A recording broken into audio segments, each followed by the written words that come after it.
Hello friends, mensuration series में मैं आपका स्वागत करता हूं। हम आगे 2D मेंसुरेशन के पार्ट 1 से लेकर 3 तक सब कवर कर चुके हैं। आज मैं 3D मेंसुरेशन को आगे बढ़ाना है। ये भी एग्ज़ाम के पॉइंट ऑफ व्यू से बहुत ज़रूरी है और इसमें मैं सबसे टिपिकल चीज़ से स्टार्ट करता हूँ। ठीक है, आप यहाँ पर देखिएगा प्रिज्म। तो जो आज का हमारा टॉपिक होगा ना वो प्रिज्म होगा। अब आपको अगर लेकिन इसके अलावा अदर वीडियोस भी चाहिए तो आप प्लीज़ चैनल को सब्सक्राइब कीजिएगा, जिसमें हम आगे एसएससी सीजन का जो प्री एग्ज़ाम आने वाला है इसके लिए हम सारी चीज़ों को कवर कर लेंगे। जो चीज़ें इंपॉर्टेंट होंगी एक क्विक रिवीजन की तरह। देखिएगा आपको प्रिज्म का कि आपको कितने फॉर्मूले पता होंगे, इससे कई तरह के क्वेश्चन आते हैं। ठीक है, देखिए पहले तो वॉल्यूम। प्रिज्म का आपसे पूछेगा वॉल्यूम। जैसे 2D में एरिया इंपॉर्टेंट होता है, 3D में वॉल्यूम इंपॉर्टेंट होगा। एल एस ए अगर जो नहीं समझ पा रहे हैं तो सरफेस एरिया है, लैटरल सरफेस एरिया साइड का बेसिकली। ठीक है, और जो टी एस ए होता है इसमें बेस और टॉप भी इंक्लूड होते हैं, तो ये टी एस ए होता है टोटल सरफेस एरिया। ठीक है, टोटल सरफेस एरिया में क्या है कि आपको बस एल एस ए में जो दो बेस एरिया होंगे, ठीक है, प्रिज्म का जो बेस एरिया होगा आपको वो ऐड कर देना है। ठीक है, और एल एस ए निकालने के लिए देखिएगा बेस का पेरीमीटर इंपॉर्टेंट है। बेस का पेरीमीटर इनटू हाइट, ये इंपॉर्टेंट है। ठीक है, और वॉल्यूम निकालने के लिए बेस का एरिया इनटू हाइट। तो आप समझ रहे हैं वॉल्यूम और एल एस ए में बहुत सिंपल सा फर्क है। आप जानते हैं ये एरिया है, ये हमेशा स्क्वायर में होगा ना, तो पेरीमीटर किस में होगा? एक यूनिट में, यूनिट इंटू यूनिट, यूनिट का स्क्वायर। एरिया किस में होगा? यूनिट स्क्वायर में, यूनिट स्क्वायर इंटू हाइट, ये क्यूब हो जाएगा। तो वॉल्यूम आपका क्यूब में आंसर आएगा। तो आपको ये 3 फॉर्मूले याद रखने हैं प्रिज्म के लिए। आगे हम पिरामिड को भी देखेंगे। अब मैं आपको एक छोटा सा इससे क्वेश्चन भी कराता हूँ। ठीक है, अब जैसे कि इसी में देखिए वॉल्यूम आपको निकालना है प्रिज्म का, जो कि एक रेगुलर ऑक्टागन पे बेस्ड है। ठीक है, मैं कहता हूँ बेस, आपको क्वेश्चन में बताएगा कि वो बेस क्या है। बेस मैं कहता हूँ एक ऑक्टागन है, ठीक है, जिसकी साइड आपको 10 सेंटीमीटर दी गई है। ठीक है, और हाइट आपको प्रिज्म की दी गई है 63 सेंटीमीटर। अब क्या आप सारी चीज़ें निकाल पाएंगे? आइए देखिए, बड़ा आसान होगा। वॉल्यूम आपको निकालना है, अगर वॉल्यूम, अब इसमें आपको ऑक्टागन का एरिया चाहिए होगा। अगर बेस आपका ऑक्टागन है तो ऑक्टागन का एरिया आपको चाहिए होगा। अब एरिया तो आपको याद होना चाहिए था, मैंने तो बताया हुआ है आपको किसी भी रेगुलर का एरिया निकालने का। ठीक है, तो ऑक्टागन का एरिया मैंने आपको बताया था 2 इंटू साइड का स्क्वायर ब्रैकेट में √2+1, ये ऑक्टागन का एरिया था। अगर आपको ना याद हो तो पार्ट 3 ज़रूर देखें, जो इससे पहले 2D मेंसुरेशन कराई। इंटू हाइट कर देंगे मेरे भाई, बस इजीली आपका वैल्यू आ जाएगा। ठीक है, अब आपका बेस कुछ भी दे सकता है, उसमें कोई एक राइट एंगल ट्राइंगल भी दे सकता है, उसका वॉल्यूम दे के टीएसए भी पूछ सकता है। तो इस तरह के क्वेश्चंस इसमें होते हैं। चलिए हम इसी सीरीज में आगे पिरामिड की ओर देखते हैं, पिरामिड के फॉर्मूले रिवाइज करते हैं।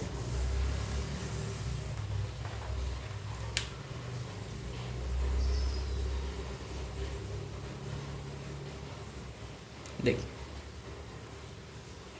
पिरामिड, देखिए इसमें क्या होगा, वॉल्यूम का क्या फॉर्मूला होता है? इसमें 1/3 चलता है। जैसे आपको कोन में याद होगा, कोन के फॉर्मूले में चलता है, वैसे ही पिरामिड में 1/3 चलता है। इनटू मेरे भाई बेस का एरिया इनटू हाइट। ठीक है, इसका एलएसए क्या होगा? लेटरल सरफेस एरिया, इसका होगा हाफ। वही बात है, वॉल्यूम में वहाँ भी पेरीमीटर कर दिया था एरिया की जगह, तो ये आपका बेस का पेरीमीटर होगा। और इनटू, ये ध्यान दीजिएगा, ये है स्लैंट हाइट। ये क्या है मेरे भाई? स्लैंट हाइट है, जिसको आप एल से डिनोट करते हो। कोन आपने पढ़ा होगा, ये इस तरीके का कोन होता था जिसकी ये हाइट होती थी, ये रेडियस, और ये पार्ट होता था स्लैंट हाइट। ये पार्ट क्या होता था? स्लैंट हाइट होता था। अब देखिए जैसे टोटल सरफेस एरिया इसका क्या होता है भाई, एल एस ए में आपको बेस एरिया जोड़ना है। पर यहाँ 2 बेस नहीं होता है। आपको पता होगा पिरामिड का शेप ऐसे ऊपर की ओर उठ जाता है, कुछ कुछ कोन जैसा ही मिलता जुलता होता है। इसी का 3D, इसी का एक अलग तरह से आप उसको देखेंगे तो समझ पाएंगे। जैसे कि एक स्क्वायर हो, ठीक है, अब ये और ये सारी साइड्स को ऐसे ऊपर की ओर आप अगर खड़ा कर दें, 3D इमेज बनाना थोड़ा पॉसिबल नहीं है, पर आप समझ पा रहे होंगे एक ऐसे स्क्वायर में ऐसे सारे हाइट को ऊपर, तो बेस एक ही होता है नीचे, इस वजह से यहाँ सिर्फ एक बार बेस का एरिया होता है। और आपका जब आपने प्रिज्म पढ़ा था उसमें 2 बेस एरिया होते हैं। टीएसए निकालते टाइम। ठीक है, अब देखिए ज़रा हम इस पे एक कुछ छोटा सा कोई क्वेश्चन देखते हैं, या हम बनाने की कोशिश करते हैं। किसी भी आप स्लैंट हाइट वगैरह की चीज़ों को कर सकते हैं, सेम जैसे मैंने पिछला क्वेश्चन कराया था उसी तरह से। ठीक है, आप देख लीजिएगा आगे, हम इसमें थोड़ा आगे बढ़ते हैं क्वेश्चंस ना करके। ठीक है, पिरामिड के फॉर्मूले हैं, आपको बस एक बार देख के जाना है, डायरेक्ट इसी पे क्वेश्चंस आएंगे सीधे सीधे। अब कुछ चीज़ें जो आपको आसानी से याद होनी चाहिए, मैं बस उनका आपको रिवीजन करा दे रहा हूँ। जैसे क्यूब, क्यूब ठीक है, क्यूब क्या होता है? क्यूब होता है एक ऐसा 3D शेप होता है जिसकी सारी साइड्स क्या होती हैं? सेम होती हैं। ठीक है, तो आपको देखना है जैसे कि उसका वॉल्यूम क्या होता है। तो वॉल्यूम होता है ए क्यूब। ठीक है, लेटरल सरफेस एरिया, आप कमरे को देखिए, आपका कमरा एक क्यूब होता है। ठीक है, तो कमरे की आप फर्श को और टॉप को छोड़ देंगे तो आपको 4 दीवारें मिलती हैं ना, तो एक साइड का एरिया तो ए स्क्वायर होगा, तो 4 का 4a स्क्वायर होगा। आपको बस ऐसे समझना है। टोटल सरफेस में अब आप छत और फर्श को भी जोड़ देंगे और चारों दीवारें जोड़ देंगे तो 6a स्क्वायर हो जाएगा। 6 सरफेस होते हैं टोटल, और लेटरल सरफेस में 4 लेटरल सरफेस होते हैं क्यूब में। ठीक है, अब देखिए आपको अगर इसके अंदर एक सर्कल बनाया जाए, इन सर्कल इसके अंदर बनाया जाए, तो उसकी रेडियस क्या होगी? सीधे याद रखना है a/2। अगर आप ये भूल जाएंगे तो क्वेश्चन करना आपके लिए मुश्किल हो जाएगा। और जो बाहर अगर हम एक सर्कल बनाएंगे कैपिटल R, तो उसका जो रेडियस होगा वो √3/2a होगा। यानी इनमें और इनमें जो रेशियो होगा R/R, वो √3/1 होगा।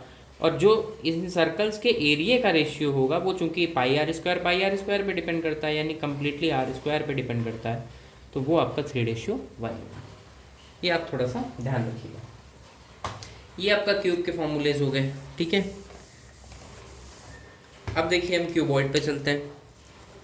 ये मैं क्विक रिवीजन के फॉर्म से बता रहा हूँ कि आपको लगातार सारे फॉर्मूले याद हों तो आपका इजी हो जाएगा इस एग्ज़ाम में परफॉर्म कर पाना।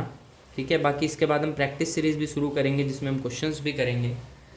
ठीक है, अब देखिए इसमें क्या होता है, लेंथ ब्रेड्थ हाइट 3 होंगे, तीनों डिफरेंट होती हैं क्यूबॉइड में।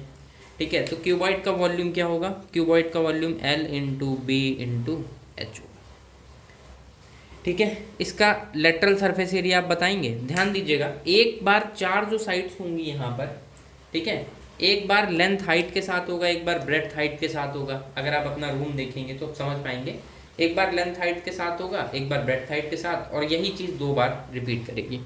तो यानी कि अगर आप ऐसे देखें तो लेंथ हाइट ब्रेड्थ हाइट और ब्रेड्थ हाइट, H आप कॉमन अगर लेते हैं फिर देन 2 भी कॉमन आएगा, 2L+B/H।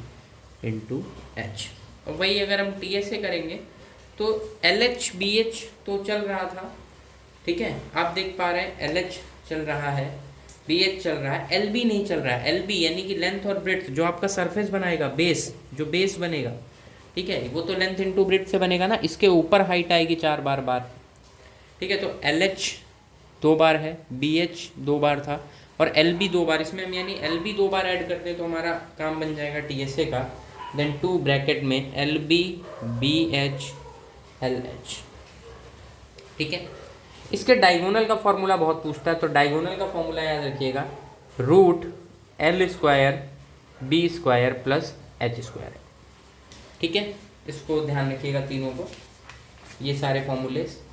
अब अगर एक क्यूबॉइड कैन बी, हम उसको एक हेमीस्फेयर में रखते हैं, तो हेमीस्फेयर की रेडियस क्या होगी?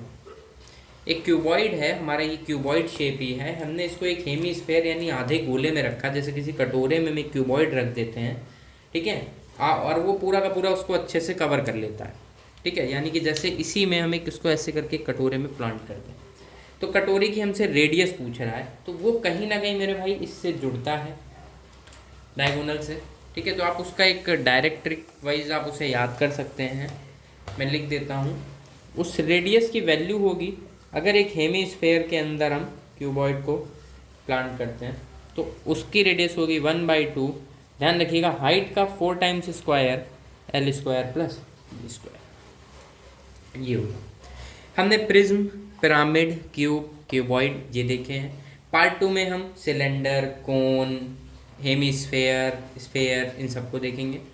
तो अगले वीडियो के लिए आप पार्ट 2 वीडियो ज़रूर देखिएगा। और अगर आपको बेटर लगता है आप कमेंट कीजिएगा कि आपको क्वेश्चंस भी चाहिए 3D मेंसुरेशन के, तो हम 3D मेंसुरेशन के अच्छे आए हुए क्वेश्चंस कर लेंगे जो टॉप 20-30s होंगे। ठीक है, थैंक यू।